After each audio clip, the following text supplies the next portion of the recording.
Al-Ustaz Al-Haj Masyur yang Sanal Hafid Al-Mukarram Al-Ustaz Ad-Doktor Al-Haj Syaiful Jazal Al-Majisir Kemudian Kuliah di Tarbiyah di Jamiah Islamiyah Al-Hukumiyah Surabaya, seluruh asatid dan ustadzat di Kulliyatil Muallimin Al-Islamiyah, ayat talamid wa tilmidat di Ma'hadil Ansar Darul Hikmah. Assalamualaikum warahmatullahi taala wabarakatuh.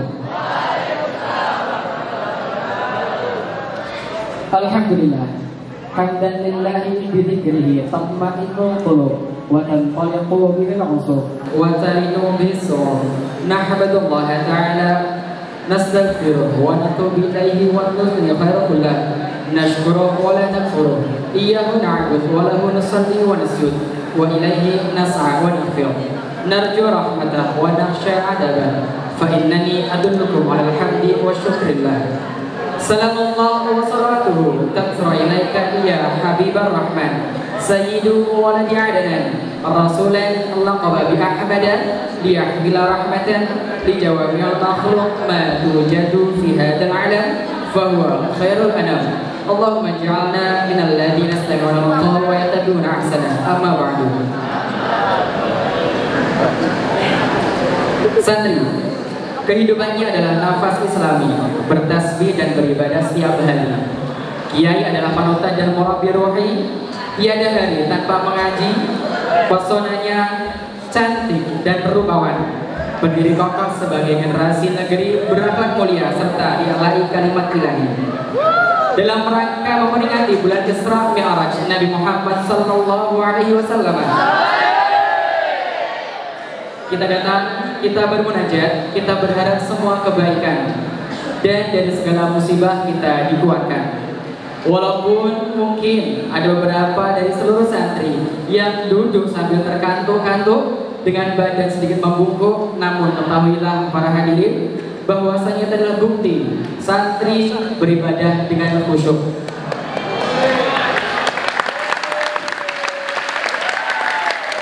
Hadirin yang dihormati, tentunya semoga dengan acara pada Lailatul Mubarakah ini dengan pengajian beriringan dengan selawat, kita berharap semoga dengan selawat corona minggat. Allahumma pada hari Kamis 24 Rajab 1441 Hijriah bertepatan dengan 19 Maret 2020 Masehi, pengajian dalam rangka peringatan Isra Mi'raj Pondok Modern Darul Hikmah. Adapun acara yang pertama ialah pembukaan, dilanjutkan dengan acara yang kedua ialah ulaiman. Acara yang ketiga ialah Maulidul Hasanah dan acara yang keempat makhluk yang doa sekaligus penutup. Ayo talamin wa tilmidat al-ahibba, marilah kita buka acara kita pada kesempatan malam hari ini dengan baca tawasul ya qabla syafaat Rasulullah di karomatul auliya berfirman lana walahumul fatihah.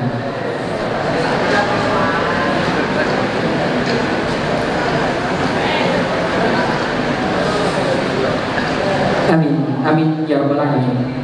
Selanjutnya ialah kulaiman yang dalam kesempatan hari ini akan disampaikan oleh Mudirul Al-Ma'had yakni Al-Ustaz Al-Hajj Irhamni Farul Muslim falyatafadhal siyadahu mashkuran.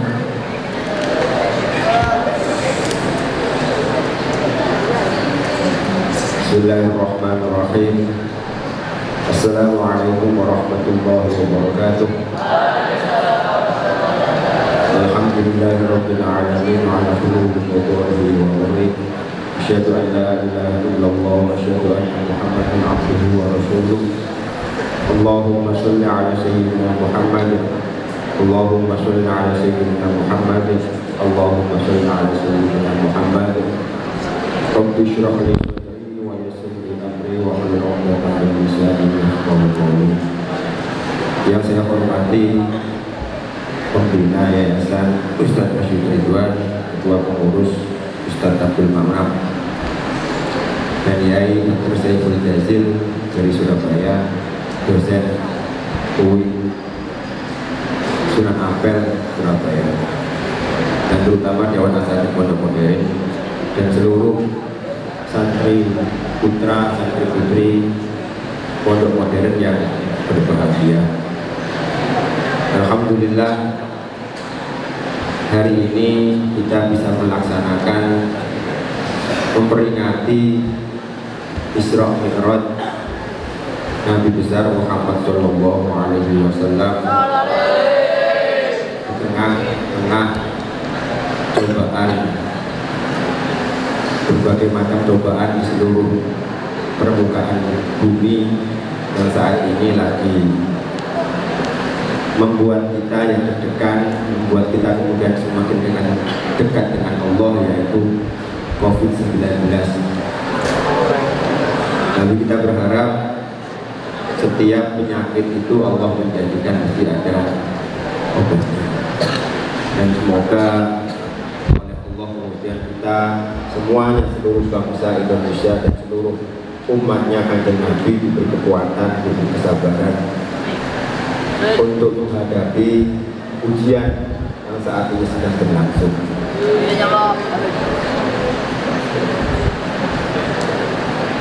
Isra Mi'raj, ulama-ulama sepakat bahwa salah satu hiburan kepada Rasulullah di antara dua kejadian yang saat itu tahun itu dinamakan dengan amal husni.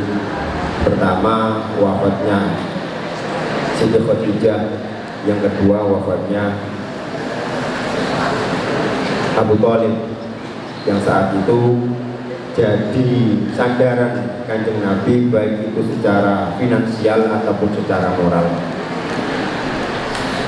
Tapi kalau misalnya diteliti lebih lanjut lagi, ada sisi lain kenapa Rasulullah kemudian oleh Allah diisrokan, kemudian dimi'rajkan. Saat itu sudah menjadi mitos bahwa Nabi itu biasanya, mitos Nabi itu dari Bani Israel, sehingga setiap orang kafir Quraisy tanya kepada pendeta Yahudi, benarkah Muhammad itu Nabi? Pendeta Quraisy itu mesti bodohi kafir Quraisy, gak mungkin Muhammad itu Nabi karena tidak ada darah Israel, tidak ada darah Bani Israel. Sehingga beban itu kemudian Kanjeng Nabi juga sisi lain Rasulullah itu berat karena satu minoritas, sehingga setiap kali tanya sama orang kafir Quraisy mesti gojlokannya gini, pernahkah engkau ke Palestina? Pernahkah kemudian ke Baitul Maqdis? Berapa pintunya Baitul Maqdis, berapa cagaknya Baitul Maqdis? Nah itu kemudian Nabi Ibrahim itu dari Palestina, Nabi Isa, Nabi Yahya, Nabi Zakaria, Nabi Musa itu semuanya dari Palestina. Dilalah kemudian Nabi Muhammad itu dilahirkan di Mekah. Jadi beban. Sehingga kemudian oleh Allah kemudian diisrohkan. Sudah jadi tradisi, kalau enggak sudah jadi tradisi di kalangan kafir Quraisy karena dibodohi pendeta-pendeta Yahudi, bahwa Nabi itu kalau nggak dari Palestina atau punya darah Israel itu nggak mungkin kemudian Nabi.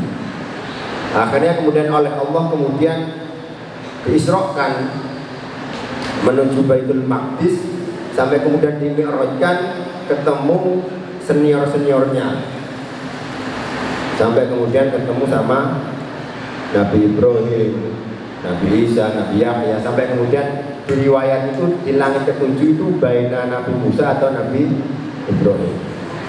Tapi di Bukhari itu biasa Nabi Musa. Jata yang tujuannya untuk melihat bahwa memang Nabi Muhammad itu memang pantas untuk memang menyandang Nabi. Jadi nanti mungkin Yai Saiful Jazil akan menceritakan, atau kemudian kalau saya kan bukan saya, dan jadi saya yang jadi mau doa saya jadi kacau nanti. Intinya itu bahwa ada ilmiahnya ketika kemudian Rasulullah itu kemudian disrohkan, bahwa ini sangat harus nyambung. Nabi dari nabi ke nabi yang lain itu harus nyambung, tidak bisa berdiri sendiri. Tidak ujuk-ujuk kemudian keluar, oh ini nabi gitu. Semua nyambung. Dari Nabi Muhammad sampai Nabi Adam itu sanatnya nyambung. Dan keuntungan kita sebagai umatnya Kanjeng Nabi yang terakhir, kalau umatnya umat terdahulu itu ditunggoni sama nabinya. Nabi Musa yang nunggoni umatnya, Nabi Isa kemudian yang ngenteni umatnya, sampai kemudian kecelakaan terbesar itu umatnya Nabi Isa, yang kemudian Nabi Isa dianggap Tuhan. Itu 500 tahun. Jadi nganggap Nabi itu jadi Tuhan, itu kecelakaan terbesar. Akhirnya kemudian lahirlah Nabi Muhammad yang nanti jadi penutup. Dan Nabi Muhammad itu kemudian yakin meskipun umatnya itu tidak ditunggoni bahasanya, itu tetap nggak mungkin sampai musyrik. Nah, kita harus punya keyakinan itu. Ya, Kanjeng Nabi itu sampai kemudian ya mungkin umatku akan musyrik. Ya paling nanti rebutan dunia, itu aja. Ya rebutan dunia sudah umum lah. Kita yang tidak ditunggu oleh Rasulullah, sih tetap sholat, sih kemudian nggak mungkin nyembah Kanjeng Nabi. Kita sholawatan itu karena kita itu memang senang sangat Kanjeng Nabi, sangat-sangat cinta, kemudian kita adakan sholawatan.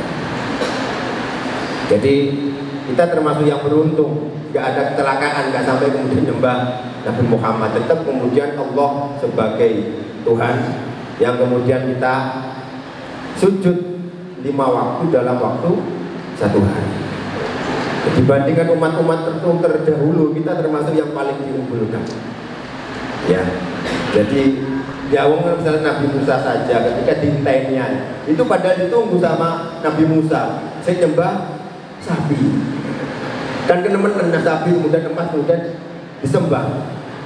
Lalu padahal cuma ditinggal 40 hari untuk kholwat gitu ya, kemudian nyembah. Nah kita, jarak kita dengan Kanjeng Nabi itu jauh sekali, tetap kemudian kita sujud. Ya keunggulan kita di sana. Ya moga-moga keunggulan ini yang nantinya menjadikan Kanjeng Nabi Rasulullah itu bangga kepada kita. Terakhir, paling akhir, saya pernah cerita sama kelas 6 bahwa dibandingkan Saudi Arabia, Saudi itu penduduknya cuma 30.000.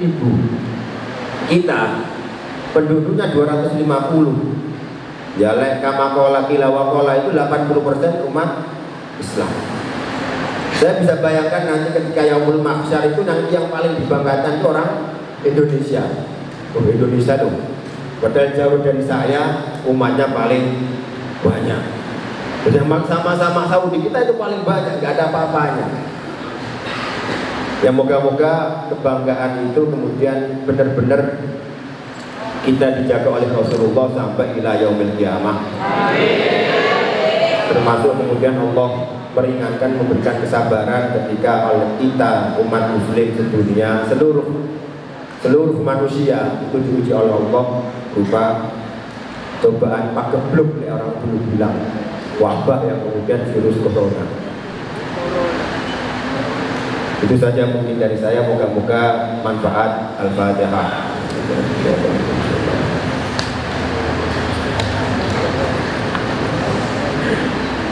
Akhirul kalam, wassalamualaikum warahmatullahi wabarakatuh.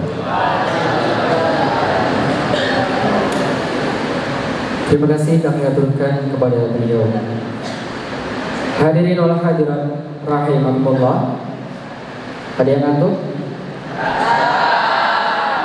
Hadirin yang kami hormati, selanjutnya ialah taujihan mau'izah hasanah dari beliau Al-Mukarram Al-Ustaz Dr. Al-Hajj Syaiful Jazilah Al-Magistr, kemudian kuliah tarbiyah di Jami'atul Islamiyah Al-Hukumiyah Surabaya. Falyatafadhal siyadatuhu mashkuran.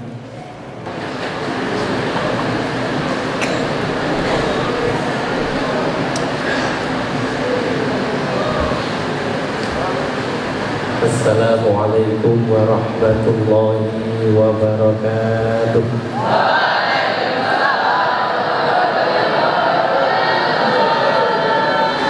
Sayur asem dicampur bayam.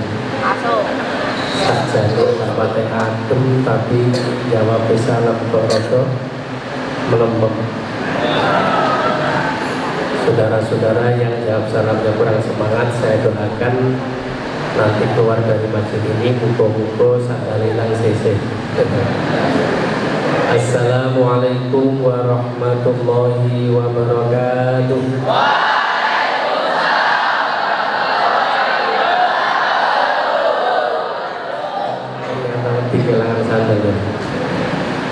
Bismillahirrahmanirrahim. Alhamdulillahi Rabbil Alamin.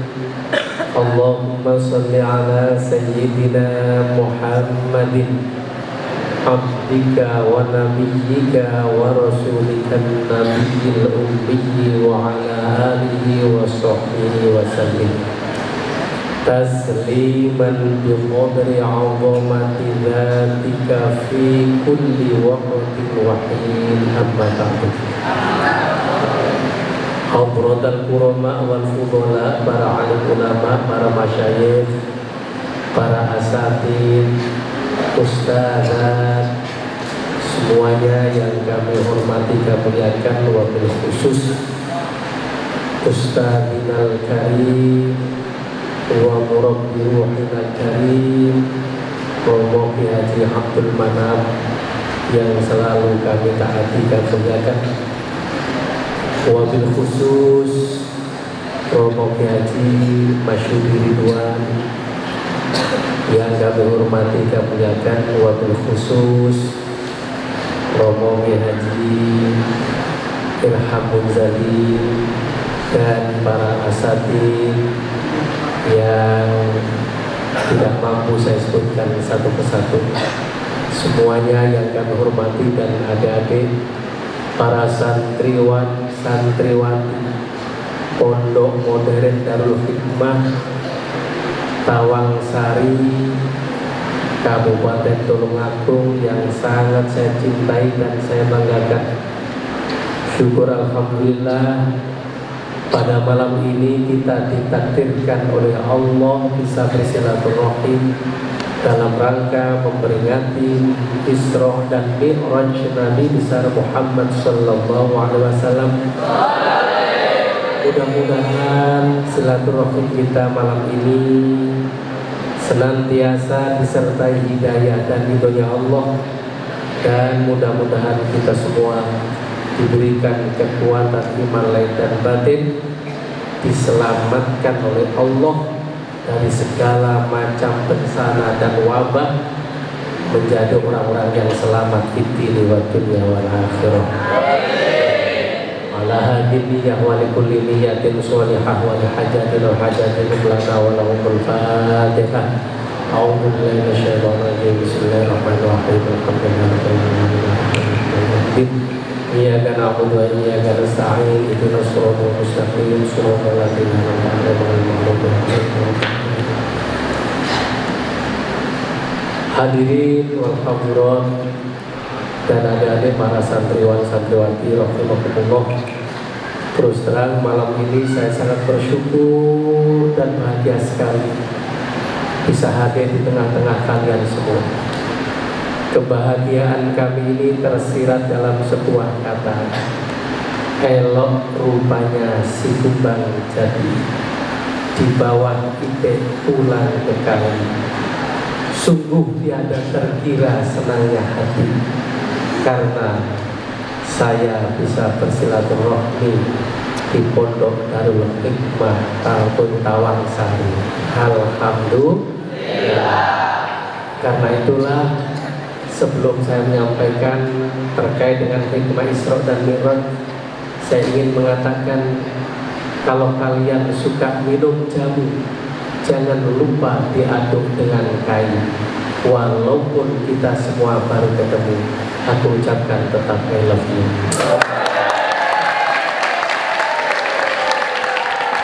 Muhammad di pantunan apa ngaji?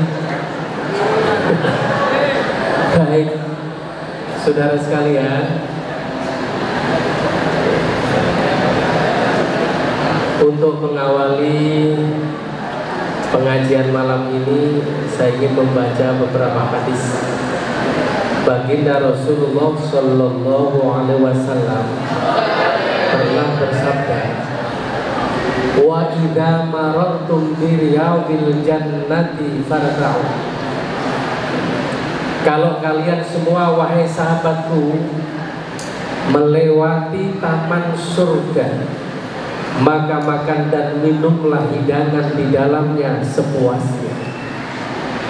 Kanjeng Nabi posisi masih di alam dunia, tiba-tiba dawuh nek awakmu kabeh mlaku-mlaku lewat taman surga.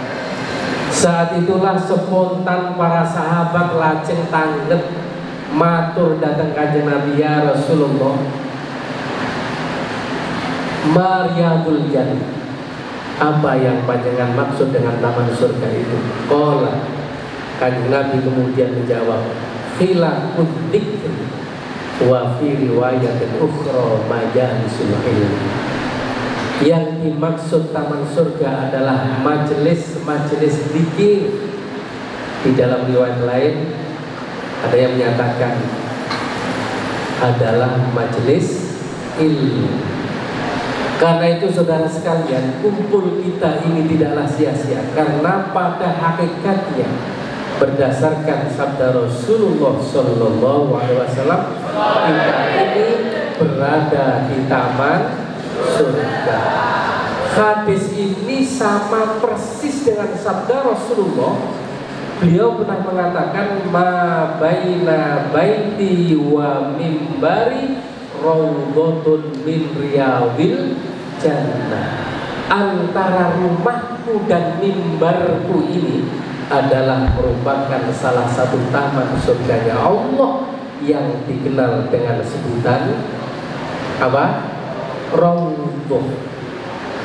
Cuma raudhah itu satu-satunya di dunia hanya ada di mana? Halo, ada di mana? Ada Mekah. Yang sini ada di mana? Madinah. Madinah itu terpundi. Kalau dilihat dari peta, Madinah itu persis kulone Madiun. Lurus akhirnya nyampe Madinah. Karena itu saya doakan mudah-mudahan semua yang hadir di masjid ini ditakdirkan oleh Allah bisa berangkat haji umroh dengan keluarganya, bisa berdoa di raudhahnya Rasulullah Sallallahu Alaihi Wasallam di Madinah. Allahumma amin.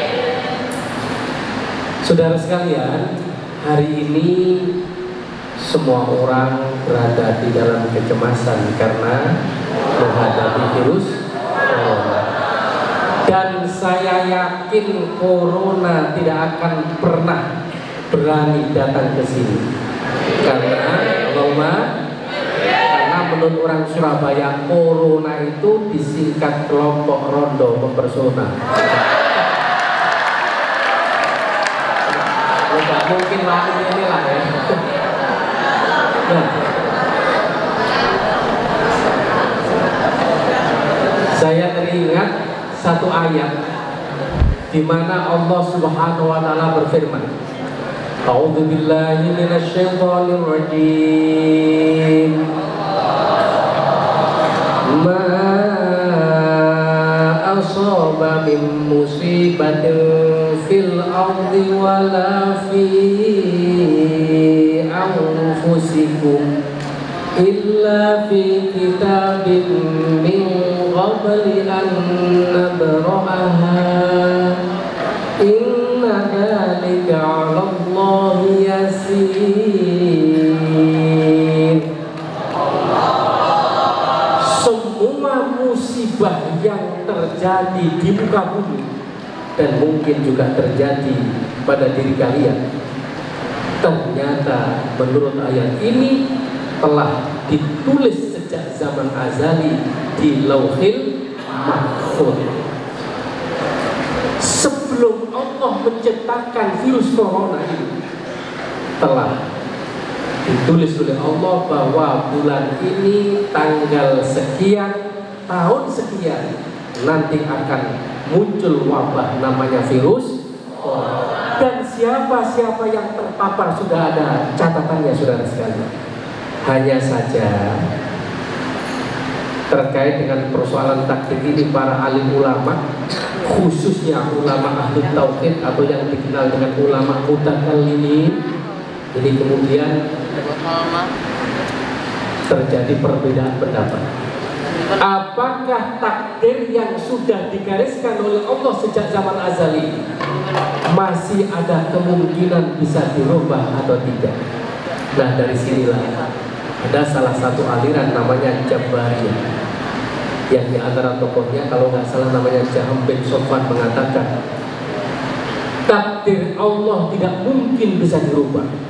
Siapapun yang akan terjangkit dan terpapar corona pasti terjadi, walaupun dengan usaha dan doa tidak akan berpengaruh sama sekali. Sebab menurut mereka mengatakan hidup ini laksana wayang.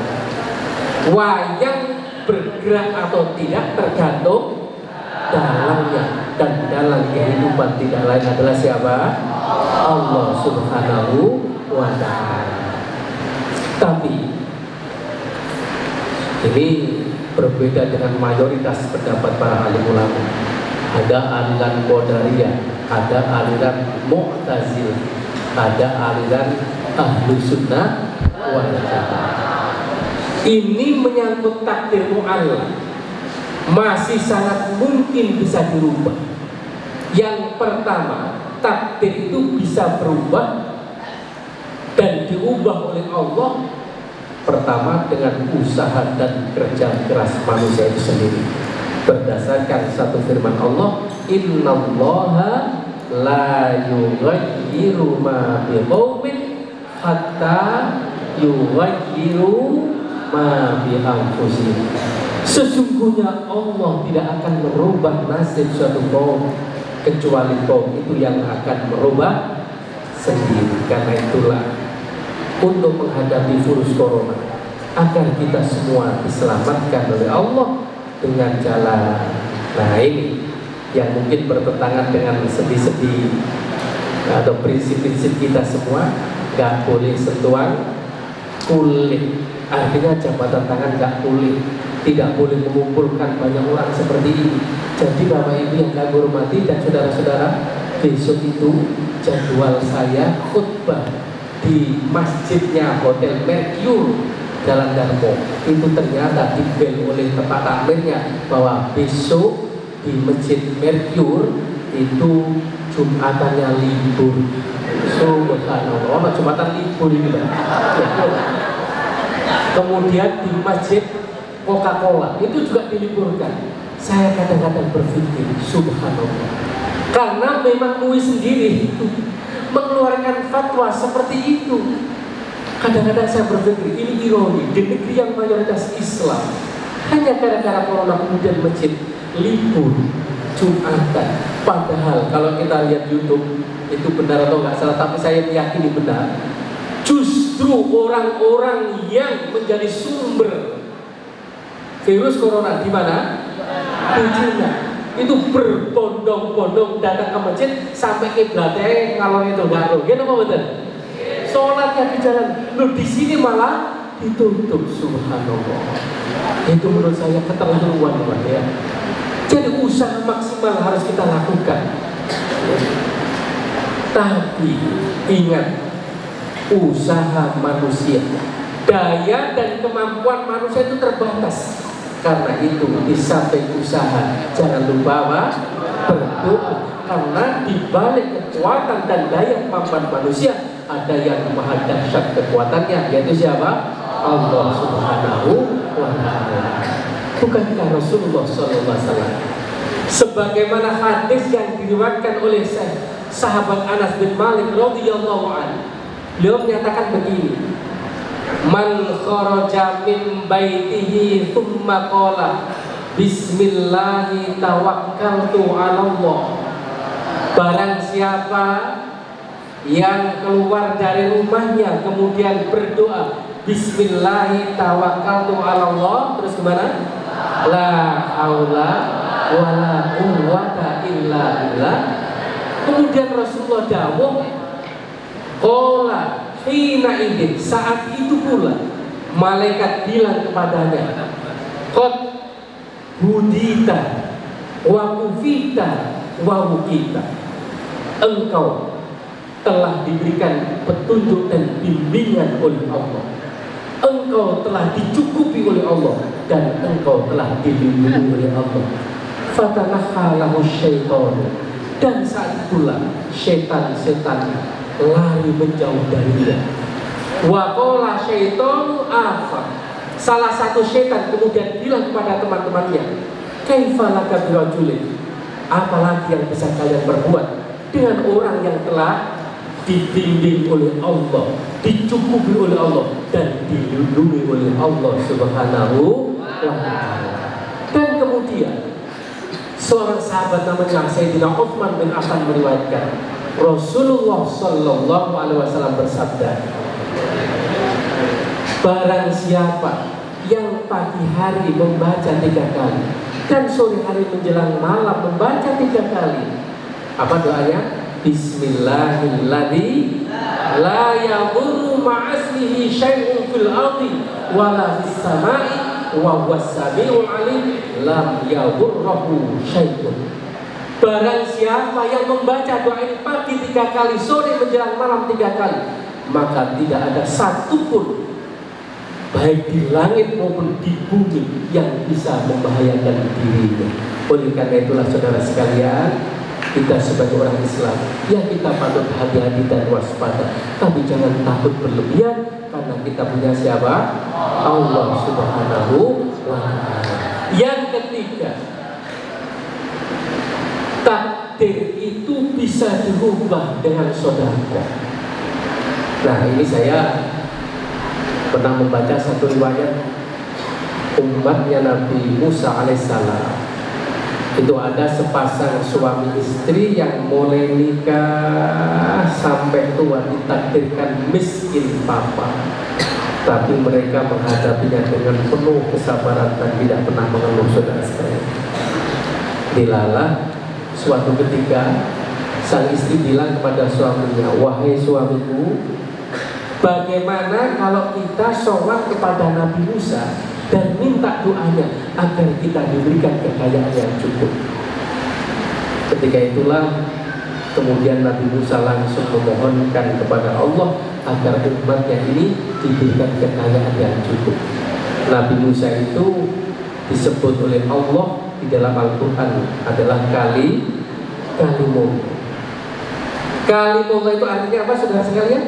Orang yang bisa berdialog dan bercakap-cakap langsung dengan Allah tanpa perantara. Dan ini disebutkan sendiri oleh Allah dalam Al-Quran, wa kallamallahu Musa taklima.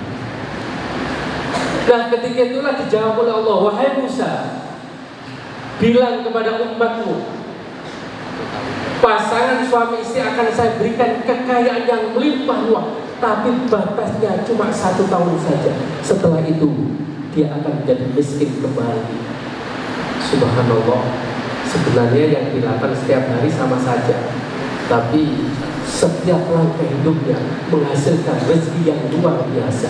Dan itulah yang disebutkan oleh Allah dalam Al-Quran, wa yarzuqhu min haitsu la yahtasib. Diberi rezeki dari arah yang tidak diduga dan disangka-sangka. Bareng dadi wong sugih, bojone mengingatkan pada suaminya, "Mas, ingatlah, seberapapun besar kekayaan kita, batasnya cuma 1 tahun. Setelah itu kita akan menjadi miskin kembali. Karena itu jangan dimakan sendiri. Mari kita bagikan sebagian harta kita kepada tetangga-tetangga kita yang fuqara dan masakin, dan juga kepada anak yatim." Akhirnya mereka membuat rumah sedekah, setiap hari membagikan sembako dan makanan kepada fakir miskin. Begitu masuk tahun kedua sampai tahun ketiga, kekayaannya tidak pernah habis. Akhirnya Nabi Musa penasaran, mosok Gusti Allah lali jadi. Akhirnya matur kepada Gusti Allah karena penasaran, "Ya Allah, bukankah panjenengan bilang hanya memberikan kekayaan 1 tahun saja? Ini sudah masuk tahun ketiga, tapi mereka masih menjadi orang kaya raya." Dijawab oleh Allah, "Wahai Musa, aku malu," kata Allah, "kalau melihat hambaku yang kedermawanannya melebihi kedermawananku. Oleh karena itu, kepada orang seperti ini aku tidak pernah membatasi lagi. Biarlah dia menjadi kaya selama-lamanya," katanya. Oleh karena itu kemudian Rasulullah bersabda, "As-shadaqatu tadfa'ul bala." Sedekah itu bisa menolak bala.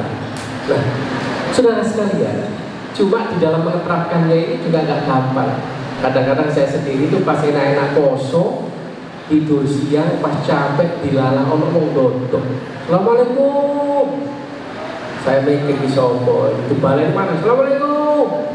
Tak pikir tamu penting, begitu saya buka dada kok kumis. Akhirnya arep pikir duit sewu kasih dong berbati mantul.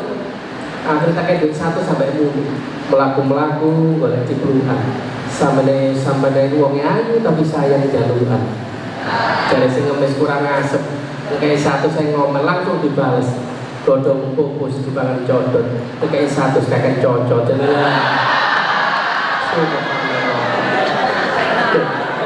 oleh karena itulah saudara, di dalam Al-Quran Allah mudah berfirman, qaulun ma'rufun wa maghfiratun khairum min shadaqatin yatba'uha adha wallahu ghaniyyun halim. Ternyata ucapan yang baik dan melegakan hati orang lain itu lebih mulia daripada sedekah yang disertai dengan kata-kata yang menyakitkan hati. Karena itulah mudah-mudahan barokahnya Isra Mi'raj malam ini, barokahnya sholawat, semua musibah dan wabah di Indonesia segera diangkat oleh Allah dan kita diselamatkan di dini wa dunya wal akhirah. Allahumma sopo pancen sregep zikir lan ngaji mongko uripe ing donya bakal mati kabeh kebutuhane dicukupi ilahi sunang akhirate insyaallah di syafaati mlebu swarga bareng-bareng Kanjeng Nabi. Allahumma sholli Allahumma sholli ala sayyidina Muhammadin ibnil qulubi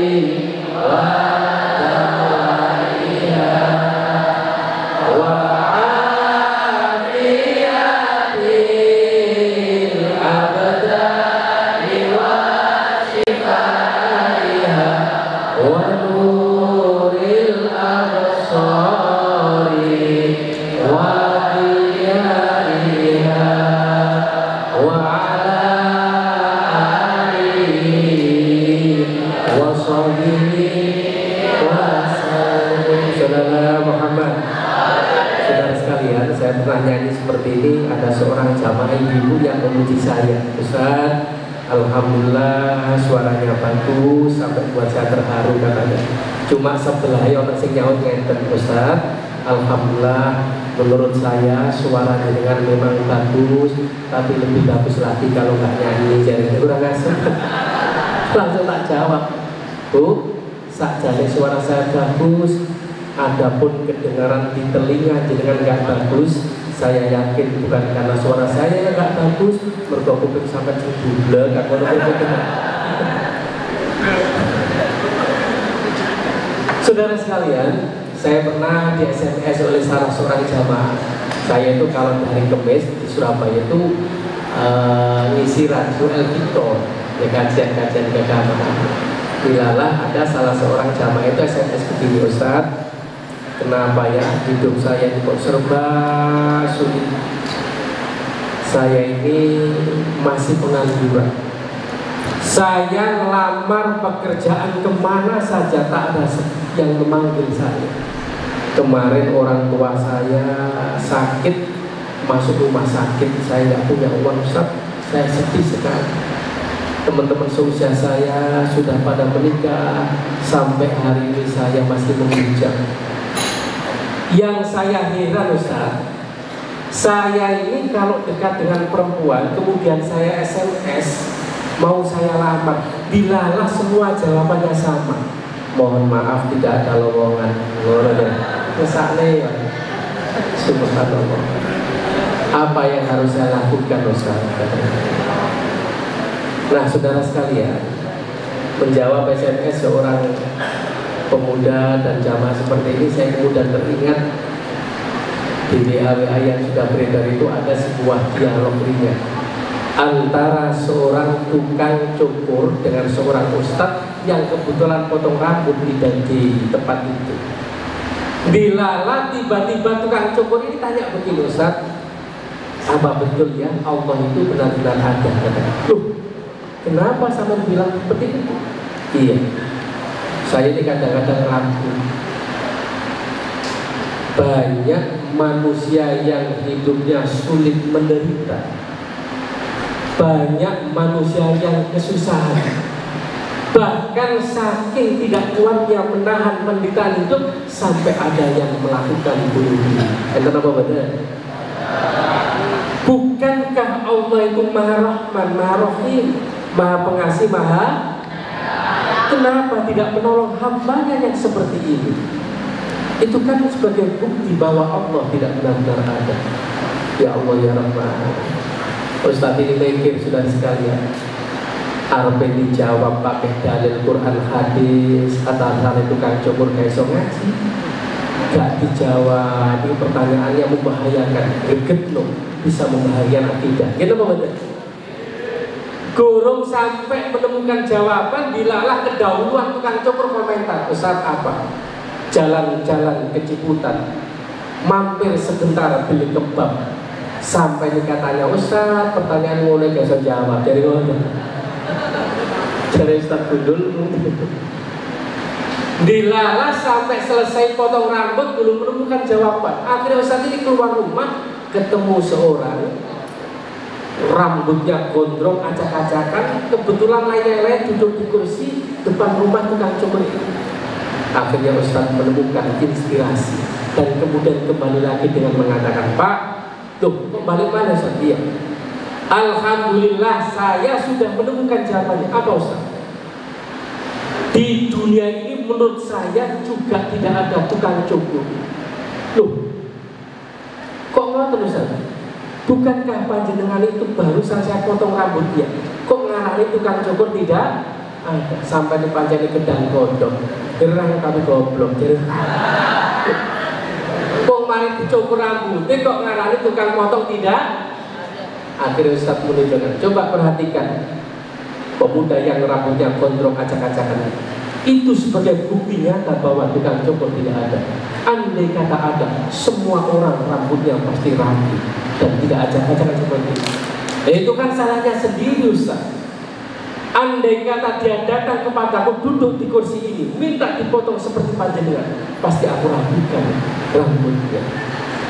Itu kan sama. Mengapa banyak manusia yang hidupnya sulit menderita dan masalahnya tidak segera terselesaikan, bahkan bertumpuk-tumpuk sampai menyebabkan dia putus asa?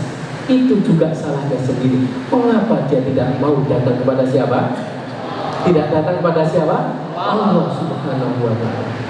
Bukankah Allah telah berfirman, wa idza sa'alaka 'ibadi 'anni fa inni qarib. Ayo dibaca bersama-sama. Ujibu da'watat da'i ila da'ani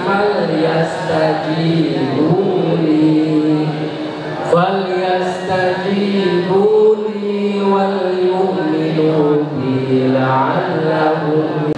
Menjawab SMS seorang pemuda dan jamaah seperti ini, saya kemudian teringat di WA yang sudah beredar itu ada sebuah dialog ringan antara seorang tukang cukur dengan seorang ustadz yang kebetulan potong rambut di tempat itu. Dilala tiba-tiba tukang cukur ini tanya begini, Ustaz, apa betul ya Allah itu benar-benar ada? Loh, kenapa sama bilang seperti itu? Iya, saya ini kadang-kadang ragu.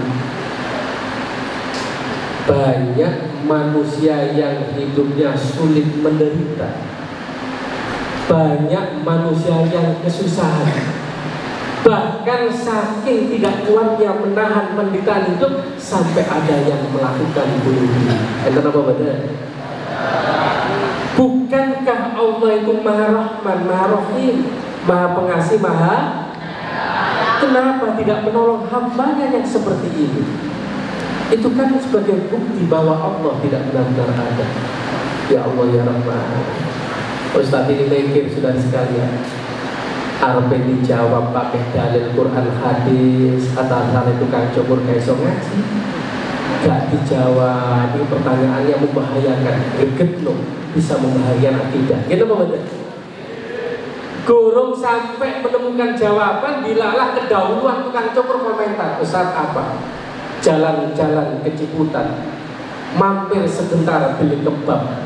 Sampai dikatanya, Ustaz pertanyaan mulai gak bisa jawab. Dari mana? Dari Ustaz Gundul. Dilalah sampai selesai potong rambut belum menemukan jawaban. Akhirnya Ustaz ini keluar rumah, ketemu seorang, rambutnya gondrong, acak-acakan, kebetulan lain-lain duduk di kursi depan rumah tukang cukur itu. Akhirnya Ustaz menemukan inspirasi dan kemudian kembali lagi dengan mengatakan, Pak, tuh kembali mana Ustaz? Iya. Alhamdulillah saya sudah menemukan jawabannya. Apa Ustaz? Di dunia ini menurut saya juga tidak ada tukang cukur. Loh, kok ngoten Ustaz? Bukankah panjenengan itu baru saja potong rambutnya? Kok ngarani tukang cukur tidak ada? Sampai dipanjani gedang godong. Gerang kami goblok. Kok mari dicukur rambutnya kok ngarani tukang potong tidak? Akhirnya Ustaz menunjukkan. Coba perhatikan pemuda yang rambutnya gondrong acak-acakan itu sebagai bukti nyata bahwa tukang cukur tidak ada. Andai kata ada, semua orang rambutnya pasti rapi dan tidak acak-acakan seperti itu. Itu kan salahnya sendiri Ustaz. Andai kata dia datang kepadaku duduk di kursi ini, minta dipotong seperti panjenengan, pasti aku rapikan rambutnya. Itu kan sama. Mengapa banyak manusia yang hidupnya sulit menderita dan masalahnya tidak segera terselesaikan, bahkan bertumpuk-tumpuk sampai menyebabkan dia putus asa? Itu juga salahnya sendiri. Mengapa dia tidak mau datang kepada siapa? Tidak datang kepada siapa? Allah Subhanahu wa ta'ala. Bukankah Allah telah berfirman, wa idza sa'alaka 'ibadi 'anni fa inni qarib. Ayo dibaca bersama-sama. Ujibu da'watad da'i ila da'ani falyastajibuni wal yu'minu bi la'allahum Allah Subhanahu wa ta'ala. Bukankah Rasulullah sallallahu alaihi wasallam sebagaimana hadis yang diriwayatkan oleh sahabat Anas bin Malik radhiyallahu anhu, beliau menyatakan begini, man kharaja min baitihi tsumma qala bismillahi tawakkaltu 'ala Allah. Barang siapa yang keluar dari rumahnya kemudian berdoa bismillahi tawakkaltu 'ala Allah, terus mana? La haula wala quwwata illa billah. Salah satu setan kemudian bilang kepada teman-temannya, kaifa laka birajulin, apalagi yang bisa kalian perbuat dengan orang yang telah dibimbing oleh Allah, dicukupi oleh Allah, dan dilindungi oleh Allah Subhanahu wa ta'ala. Dan kemudian seorang sahabat namanya Sayyidina Utsman bin Affan meriwayatkan, Rasulullah sallallahu alaihi wasallam bersabda, barang siapa yang pagi hari membaca 3 kali dan sore hari menjelang malam membaca 3 kali, apa doanya? Bismillahilladzi la yadurru ma'asmihi syai'un fil ardi wala fis samai wa huwas samiul alim lam yadurruhu syai'un. Barang siapa yang membaca doa ini pagi 3 kali, sore menjelang malam 3 kali, maka tidak ada satupun baik di langit maupun di bumi yang bisa membahayakan dirinya. Oleh karena itulah saudara sekalian, kita sebagai orang Islam ya kita patut hati-hati dan waspada. Tapi jangan takut berlebihan, karena kita punya siapa? Allah Subhanahu wa Ta'ala. Yang ketiga, takdir itu bisa dirubah dengan sedekah. Nah, ini saya pernah membaca satu riwayat umatnya Nabi Musa alaihissalam. Itu ada sepasang suami istri yang mulai nikah sampai tua ditakdirkan miskin papa, tapi mereka menghadapinya dengan penuh kesabaran dan tidak pernah mengeluh, saudara sekalian. Dilalah suatu ketika sang istri bilang kepada suaminya, wahai suamiku, bagaimana kalau kita sowan kepada Nabi Musa dan minta doanya agar kita diberikan kekayaan yang cukup. Ketika itulah kemudian Nabi Musa langsung memohonkan kepada Allah agar umatnya ini diberikan kekayaan yang cukup. Nabi Musa itu disebut oleh Allah di dalam Al-Quran adalah kalimullah. Kalimullah itu artinya apa, saudara sekalian? Orang yang bisa berdialog dan bercakap-cakap langsung dengan Allah tanpa perantara. Dan ini disebutkan sendiri oleh Allah dalam Al-Quran, wa kallamallahu Musa taklima. Nah, ketika itulah dijawab oleh Allah, wahai Musa, bilang kepada umatmu, pasangan suami istri akan saya berikan kekayaan yang melimpah ruah, tapi batasnya cuma 1 tahun saja. Setelah itu dia akan menjadi miskin kembali. Subhanallah. Sebenarnya yang dilakukan setiap hari sama saja, tapi setiap langkah hidupnya menghasilkan rezeki yang luar biasa. Dan itulah yang disebutkan oleh Allah dalam Al-Quran, wa yarzuqhu min haitsu la yahtasib. Diberi rezeki dari arah yang tidak diduga dan disangka-sangka. Barang dari wong sugih, bojone mengingatkan pada suaminya, Mas, ingatlah, seberapapun besar kekayaan kita, batasnya cuma 1 tahun. Setelah itu kita akan menjadi miskin kembali. Karena itu jangan dimakan sendiri. Mari kita bagikan sebagian harta kita kepada tetangga-tetangga kita yang fuqara dan masakin, dan juga kepada anak-anak. Akhirnya mereka membuat rumah sedekah, setiap hari membagikan sembako dan makanan kepada fakir miskin. Begitu masuk tahun kedua sampai tahun ketiga, kekayaannya tidak pernah habis. Akhirnya Nabi Musa penasaran, mosok Gusti Allah Ta'ala jadi.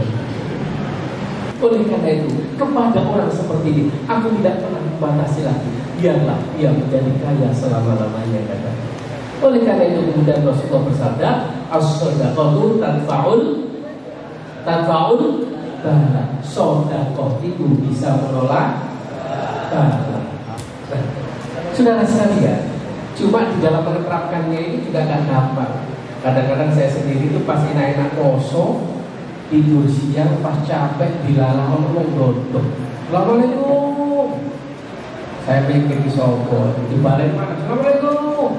Tak pikir tamu penting, begini saya buka dada ngomong mis. Akhirnya arep pengen duit saya gak sih, dong berarti mantep. Akhirnya tak kayak duit 1 sampai 10. Melaku-melaku, balik ciprutan. Sampai ngomongnya ayu tapi sayang jaluan. Jadi saya ngemis kurang asem. Kayak 1 saya ngomong langsung dibales. Godong pupus di pangan codot. Kayak 1 saya akan cocok.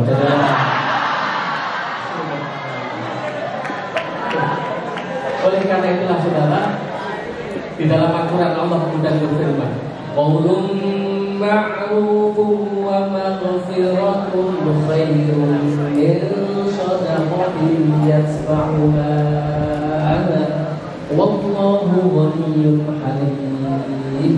Ternyata ucapan yang baik dan melegakan hati orang lain itu lebih mulia daripada sedekah yang disertai dengan kata-kata yang menyakitkan hati. Karena itulah mudah-mudahan barokahnya Isra Mi'raj malam ini, barokahnya sholawat, semua musibah dan wabah yang bisa segera diangkat oleh Allah dan kita diselamatkan di dunia dan dunia akhirat. Allahumma. Sopo pancen sregep dikir lan ngaji, mongko uripe ing donya bakal mati. Kabeh kebutuhane dicukupi ilahi, surang akhirate insya Allah disyafaati. Rabbu suwarga bareng-bareng kanjeng Nabi. Masalah Allahumma sholli ala sayyidina Muhammadin ibnil khuldi wa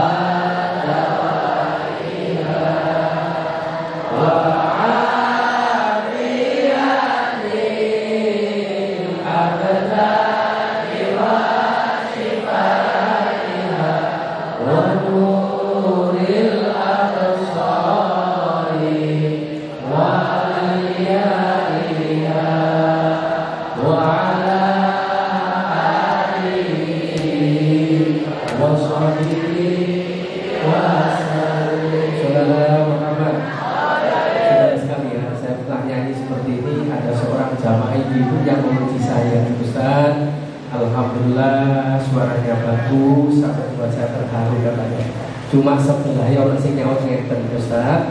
Alhamdulillah menurut saya suaranya dengan memang bagus, tapi lebih bagus lagi kalau nggak nyanyi. Jadi kurang asal. Langsung tak jawab. Bu, sakjane suara saya bagus, adapun kedengaran di telinga jenengan nggak bagus. Saya yakin bukan karena suara saya yang nggak bagus, berkopung sampai ciduble, nggak boleh berkata. Saudara sekalian, saya pernah di SMS oleh salah seorang jamaah. Saya itu kalau dari Kemis di Surabaya itu ngisi radio El Victor, ya kajian-kajian agama. Dilalah ada salah seorang jamaah itu SMS begini, Ustaz, kenapa ya hidup saya kok serba sulit? Saya ini masih pengangguran. Saya melamar pekerjaan kemana saja tak ada yang memanggil saya. Kemarin orang tua saya sakit, masuk rumah sakit. Saya nggak punya uang, Ustaz. Saya sedih sekali. Teman-teman seusia saya sudah pada menikah. Sampai hari ini saya masih membujang. Yang saya heran, Ustaz, saya ini kalau dekat dengan perempuan, kemudian saya SMS, mau saya lamar, dilalah semua jawabannya sama. Mohon maaf tidak ada lowongan. Kesakne ya. Subhanallah. Apa yang harus saya lakukan, Ustaz? Nah, saudara sekalian, menjawab SMS seorang pemuda dan jamaah seperti ini, saya kemudian teringat di WA yang sudah beredar itu ada sebuah dialog ringan antara seorang tukang cukur dengan seorang ustadz yang kebetulan potong rambut di tempat itu. Dilalah tiba-tiba tukang cukur ini tanya begini, Ustaz, apa betul ya Allah itu benar-benar ada? Loh, kenapa sama bilang seperti itu?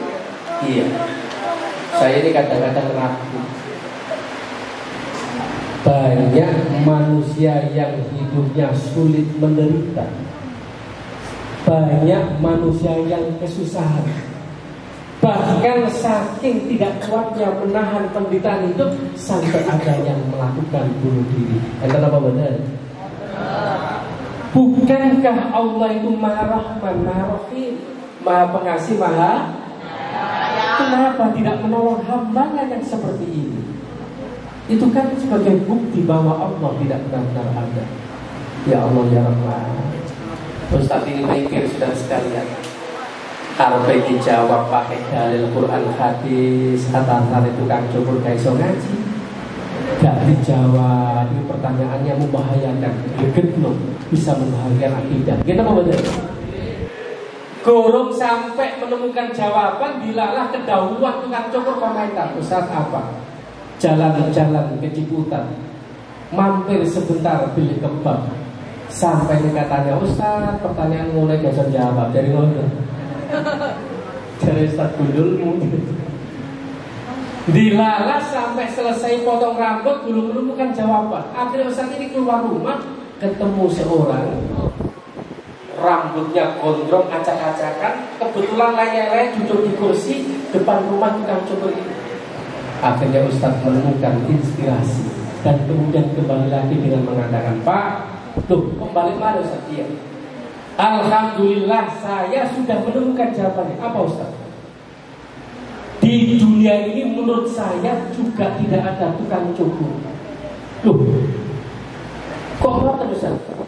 Bukankah panjenengan itu barusan saya potong rambutnya? Kok ngarani tukang cukur tidak ada? Sampai di panjangnya kedang kodok, gerai tapi goblok. Kok mari dicukur rambutnya, kok ngarani tukang potong tidak? Akhirnya Ustaz menunjukkan, coba perhatikan pemuda yang rambutnya gondrong acak-acakan ini. Itu sebagai bukti nyata bahwa tukang cukur tidak ada. Andai kata ada, semua orang rambutnya pasti rapi dan tidak acak-acakan seperti itu. Itu kan salahnya sendiri Ustaz. Andai kata dia datang kepadaku, duduk di kursi ini, minta dipotong seperti panjenengan, pasti aku rapikan rambutnya. Itu kan sama. Mengapa banyak manusia yang hidupnya sulit menderita dan masalahnya tidak segera terselesaikan, bahkan bertumpuk-tumpuk sampai menyebabkan dia putus asa? Itu juga salahnya sendiri. Mengapa dia tidak mau datang kepada siapa? Tidak datang pada siapa? Allah Subhanahu wa ta'ala. Bukankah Allah telah berfirman, wa idza sa'alaka 'ibadi 'anni fa inni qarib. Ayo dibaca bersama-sama. Ujibu da'watat da'i idza da'ani falyastajibu li wal yu'minu bi la'allahum yarshudun. Apabila ada hambamu yang datang kepadamu bertanya tentang aku wahai Muhammad, jawablah, fa inni qarib, sesungguhnya aku Allah adalah dekat. Ujibu da'watad da'i idza da'ani, aku bakal nyembadani apa sing dadi karepe hambaku jika dia meminta dan datang kepada aku. Falyastajibu li, karena itulah kalau kalian mau menyeru, mau mengadu, jangan mengadu kepada siapapun, tapi mengadulah pada siapa? Allah. Wal yu'minu bi, dengan penuh keimanan dan keyakinan bahwa tidak ada yang bisa menyelesaikan masalah hidup kita kecuali Allah. La'allahum yarshudun, kalian pasti akan mendapatkan bimbingan, kalian pasti akan mendapatkan pertolongan dari Allah Subhanahu wa ta'ala. Saudara sekalian, karena itulah di dalam ayat ini kemudian oleh Gus Dur diterjemahkan dalam bahasa singkat yang luar biasa supaya kita tidak lupa agar selalu melibatkan Allah di dalam setiap hidup kita. Dengan syair yang mengatakan, kelawan Allah Kang Maha Suci, kuturan kuat rino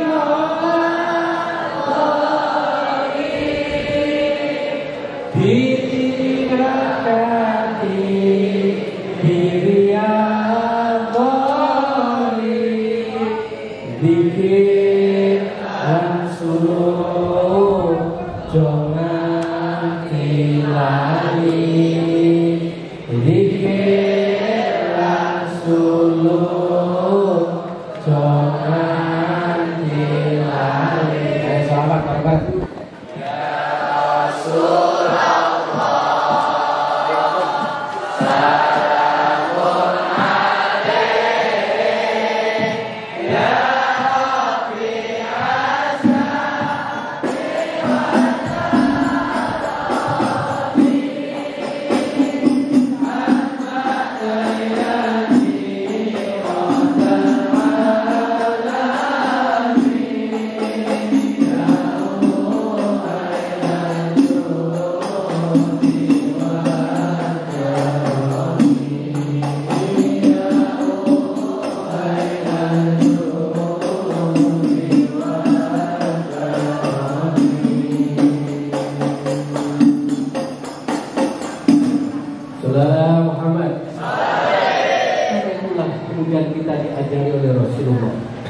Dalam satu hadis disebutkan kullu amrin dibalin la yubda'u bi bismillah fahuwa aqta atau fahuwa aqta.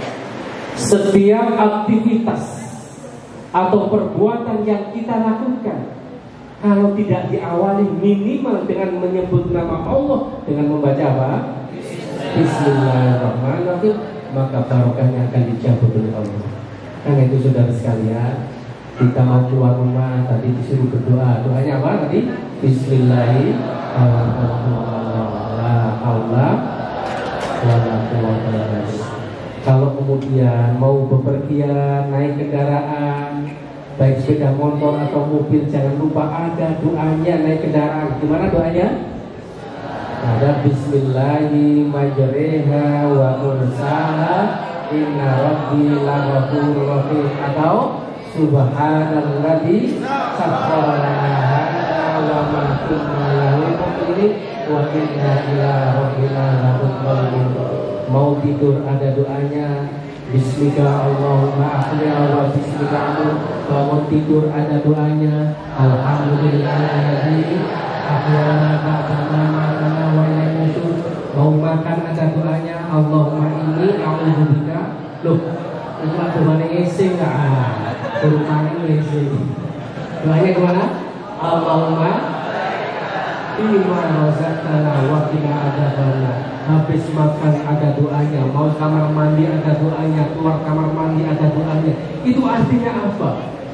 Siang dan malam jangan lupa dari kusur rangkulan rinolan mumi. Libatkanlah Allah di dalam setiap kita. Karena itulah kemudian sebagaimana yang disampaikan oleh Ustaz Irfan tadi, ketika Rasulullah Mi'raj mendapatkan satu perintah yang luar biasa adalah apa? Salat. Karena itulah kemudian Allah menganjurkan di dalam Al-Quran, ya ayyuhalladzina amanu ista'inu bis-sabri was-salat wa innaha lakabiratun illa 'alal khashiyin.